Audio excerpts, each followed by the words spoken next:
Hello बच्चों। मुन्नी देवी आदर्श public school के सभी बच्चों को मेरा बहुत बहुत स्नेह, बहुत बहुत प्यार। आज हम लोग कक्षा 9 के लिए कुछ पढ़ाई करेंगे। कक्षा 9 में पहली एक्सरसाइज में एक सवाल होता है, किसी भी वर्गमूल संख्या को संख्या रेखा पर कैसे दर्शाया जाए। तो आज हम लोग अंडर रूट 2 यानी कि वर्गमूल 2 जो संख्या होती है उसको संख्या रेखा पे दर्शाना सीखेंगे। और इसके लिए हमें एक पटरी, स्केल, पेंसिल, प्रकार, इन सामानों की जरूरत पड़ेगी। तो मैं सिखाता जाता हूँ, आप लोग बड़े ध्यान से देखेंगे और ये जानिए कि अंडर रूट 2 यानी वर्गमूल 2 को संख्या रेखा पर कैसे दर्शाया जाए। ठीक, तो सबसे पहले हम एक संख्या रेखा बना लेते हैं ऐसे। ये संख्या रेखा किसी भी नाप की हो सकती है। इसमें आपको ये देखने की जरूरत नहीं कितनी छोटी कितनी बड़ी है। पहला बिंदु हमारा 0 होगा और इसके बाद मैं आपको सलाह दूं कि आप 3-3 सेंटीमीटर पे इसके निशान लगा दो, क्योंकि आपको लग रहा है कि हमें स्केल से नाप की लाइन खींचनी है। तो 3-3 सेंटीमीटर पे निशान लगा दो। 1 2 3 4 5 6 7 इस तरह से 3-3 सेंटीमीटर पे निशान है। लेकिन हमें यह दिखाना है अपने अध्यापक को कि ये निशान 1-1 सेंटीमीटर के हैं, इसलिए हम इस पे नंबरिंग करेंगे 1 2 3 4 5 6 7। ये हमारे संख्या रेखा है, ये अपनी संख्या रेखा बन गई। थोड़े छोटे थे ये, आपको दिख नहीं रहे होंगे।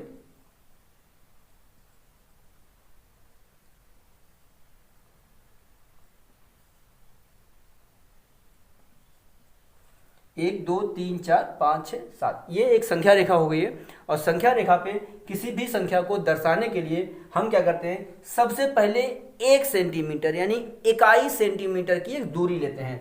तो ये हमारी 21 सेंटीमीटर की दूरी है। हम इस दूरी पे नाम लिख लेते हैं, इसकी लेबलिंग करना। तो ये पहला जो बिंदु है इसको हम ओ लिख देते हैं, इसे हम ए ले लेते हैं। क्या? ए, ए, ओ, ए। अब हम क्या करेंगे, जो हमारा अगला कदम है ए पे, यानी कि ए बिंदु जो है जो 1 सेंटीमीटर दूरी पे है उस पे हम प्रकार की सहायता से एक छोटा सा अर्धवृत्त खींचेंगे। और ये अर्धवृत्त क्यों खींचा जा रहा है? क्योंकि हम यहाँ पे 90 अंश का कोण बनाने जा रहे हैं।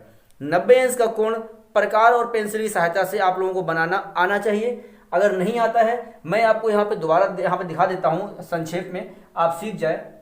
किसी भी लाइन पे कोई दिया हुआ बिंदु है, अगर हम यहाँ पे 90 अंश का कोण बनाना चाहते हैं तो क्या तरीका है, क्या प्रक्रिया है इसकी?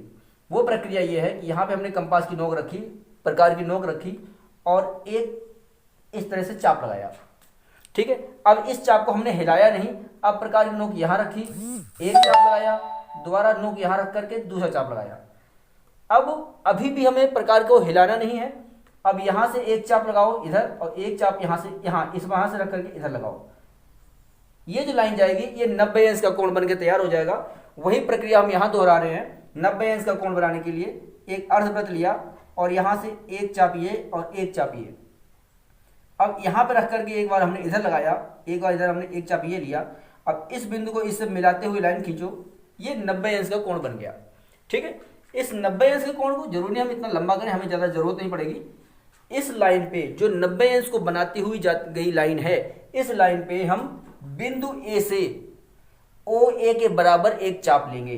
तो सबसे पहले प्रकार को ओ पे रखो और ए तक खोलो, इतना खुल गया। अब प्रकार के नोक को रखना आपको यहाँ और ये चाप हमें ऐसे कट करना है ये।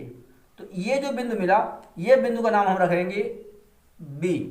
ठीक है, और ओ बी को मिला दीजिए आप। ये इस तरह से ओ ए बी एक त्रिभुज बनके तैयार हो जाएगा। और ये त्रिभुज एक समकोण त्रिभुज होगा। समकोण त्रिभुज क्या होता है? जिसका एक कोण 90 अंश हो, ऐसे त्रिभुज को हम समकोण त्रिभुज कहते हैं। इस तरह से त्रिभुज ओ ए बी में ओ ए 1 सेंटीमीटर, ए बी 1 सेंटीमीटर और कोण ए, ये तो 90 अंश का बनाया हमने। जब इस तरह कोई त्रिभुज होता है तो इसकी जो भुजाओं के नाम होते हैं वो क्या होते हैं? समकोण त्रिभुज में जब कोई त्रिभुज समकोण त्रिभुज होता है तो ये क्या होता है? आधार। ये क्या होता है? लंब। और ये क्या होता है? कर्ण। आधार, लंब और कर्ण, और इन तीनों भुजाओं में एक संबंध होता है आपस में। वो संबंध क्या होता है? वो संबंध होता है, वो संबंध होता है कर्ण का वर्ग बराबर आधार का वर्ग और लंब का वर्ग। ठीक है, तो कर्ण क्या है हमारा? 90 अंश के सामने वाली भुजा कर्ण होती है, तो OB हमारा कर्ण है, OB, आधार हमारा OA और AB हमारा जो है ये है लंब AB। ठीक है, तो OB का वर्ग बराबर 1 का वर्ग, 1 का वर्ग, 1 का वर्ग 1 और ये 1 का वर्ग 1, ये हो जाएगा 2। तो ये जो OB के ऊपर जो वर्ग लगा हुआ है, जब ये वर्ग हटेगा तो इस तरफ जाकर के वो वर्गमूल बन जाएगा। तो क्या हो जाएगा? वर्गमूल। ये OB, ये OB, ये जो कर्ण था ये हमारा √2 आ गया, इसकी लंबाई है √2। यही हमें चाहिए था, लेकिन ये हमें संख्या रेखा पे दिखाई देना है। जैसे यहाँ पे 1 सेंटीमीटर है, यहाँ पे 2 सेंटीमीटर है, यहाँ 3 सेंटीमीटर, तो √2 सेंटीमीटर कहाँ पे होगा? बहुत आसान है। अब प्रकार की नोक आप यहाँ रखिए O पे और B तक खोलिए। क्या करना है? प्रकार की नोक को यहाँ रखा और इसे हमने यहाँ तक खोला। ठीक है, और यहाँ से इसको हमें चाप लगाना है नीचे इस लाइन पे।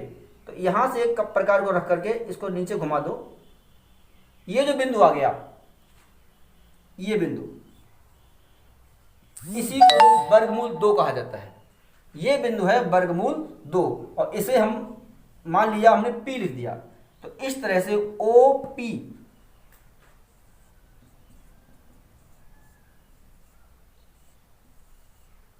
ये हमारा वर्गमूल 2 को संख्या रेखा पर किस तरह दर्शाया जाता है वो हम लोगों ने सीखा। मैं एक बार इसको दोबारा समझा देता हूं और उसके बाद आप स्वतः प्रैक्टिस करेंगे। सबसे पहले हम लोगों ने एक लाइन खींची, पहला बिंदु 0, 3-3 सेंटीमीटर की दूरी पर निशान लगाए और उनकी गिनती लिखी 1 2 3 4 5 6 7। इस तरह से हमारी संख्या रेखा बनकर तैयार हो गई। आप चाहे इसको इधर बढ़ा सकते हैं, इधर -1 -2 -3, संख्या रेखा दोनों तरफ होती है, तो ये संख्या रेखा तैयार हो जाएगी। उसके बाद हमने क्या किया, O से 1 सेंटीमीटर की दूरी पे जो हमारा पहला निशान था उस पर हमने बिंदु लिखा A, 0 वाला बिंदु O और 1 वाला बिंदु A। फिर बिंदु A पर प्रकार की सहायता से 90 अंश का कोण बनाया गया। तो बिंदु A पर प्रकार की सहायता से 90 अंश का कोण बनाया। ये जो लाइन बन के जा रही है, ये इस 90 अंश की लाइन पे हमने OA के बराबर चाप लेके एक चाप काटा। ये भी 1 सेंटीमीटर का होगा, क्योंकि ये 1 सेंटीमीटर है तो ये भी 1 सेंटीमीटर हो गया। और इस चाप ने जहां पे काटा लाइन को वो था बिंदु B को O से मिलाया OB। इस तरह से त्रिभुज OAB हमें मिल गया, जिसमें OA 1 सेंटीमीटर, AB 1 सेंटीमीटर और कोण A 90 अंश। समकोण त्रिभुज में जो मैंने आपको बताया था कर्ण, आधार और लंब होते हैं। तो कर्ण का वर्ग बराबर आधार का वर्ग प्लस लंब का वर्ग। कर्ण हमारा OB था, OB का स्क्वायर, OA स्क्वायर और AB स्क्वायर। इनकी हमने वैल्यू रख दी, OA 1, AB 1, 1 का वर्ग 1 होगा और इस 1 का वर्ग 1 होगा। 1 और 1 2 मिला के 2 हो गया, 1 और 1 मिला करके 2 हो गया। तो OB का वर्ग बराबर 2, यहां से वर्ग हटेगा उधर जाके वर्गमूल लग जाएगा, तो OB बराबर में वर्गमूल 2। ये जो OB था वो वर्गमूल 2 आ गया। फिर हमने इतना चाप लेकर के O से B तक का चाप खोला और इसको संख्या रेखा पे घुमा दिया। ये बिंदु P पे काटता है, तो इस तरह से O से P तक की दूरी वर्गमूल 2। ये हमारा वर्गमूल 2 को संख्या रेखा पे निरूपित करने का तरीका है। इसका आप अभ्यास करेंगे।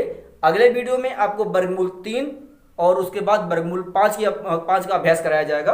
और इनको देखने के बाद आप बार बार कई बार अपने हाथ से अपनी कॉपी पे बनाएंगे और जो जो बच्चे बनाना सीख जाएंगे वो उसकी फोटो खींच के अपने स्कूल वाले व्हाट्सएप ग्रुप पे सेंड करेंगे, ताकि हमें पता चल सके कि आप लोगों ने इसे देखा और सीखा है।